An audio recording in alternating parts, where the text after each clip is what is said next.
Nakit sa'yo? Marami. Joke lang. Okay naman ako. Ayan, okay siya yung nanakit.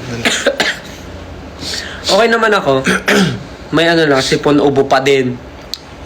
Did you see the hula lyrics nung nirelease yung first teaser for Kalakal? Yung hindi namin ma-figure out kung ano yung lyrics. Ang daming entry, nakakatawa. Oo. Yun nga, yung babaon na... Meron pa, yung akala nila yung ibon. Lapagang ipon, lapagang ibon. Something like that. Ang dami nilang hinuhulaan. Ang dami nilang... Lapagang ibon. Parang ibon pag naghihintay. May mga ganun pa sila. Nakikita namin yung mga entries.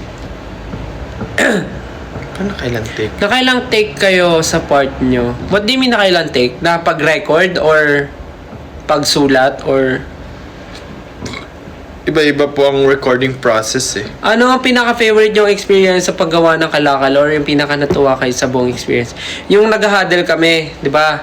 Tapos pinatugtog yung demo. Tapos nag-iisip kami na melody for the hook part. Yung, you can't stop this, we're gonna get it hookin' on, cause we're gonna take it lang mo yan pag kami laging iba. Yun. Yung part na yun, iniisip namin yun. Parang ano lang. Parang papakinggan namin, tapos isa-isa bibigyan ng mic. Ipapasa yung mic, tapos gagawa ka ng mag-iimbento ka ng melody. Tara na yun. Ano ba yun? Mga naisip ni Justin. Katuloy tayo. Hooray! Ganun ba yung gusto mong gawin ko? Hanap!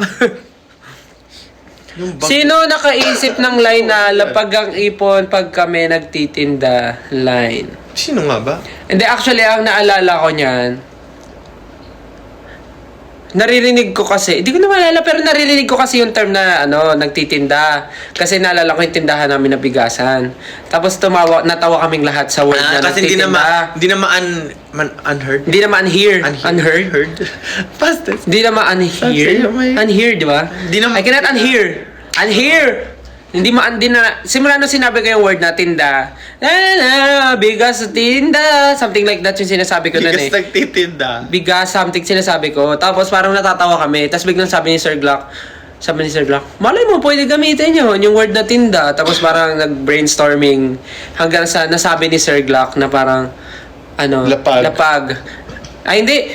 May sinabi si Pablo na parang, parang bigay. Parang, ubos ang ipon, parang ganun. Ubos ang ipon pag ganyan-ganyan. Tapos sinabi ni Sir Glock, parang okay siguro. Lapag, pag lapag.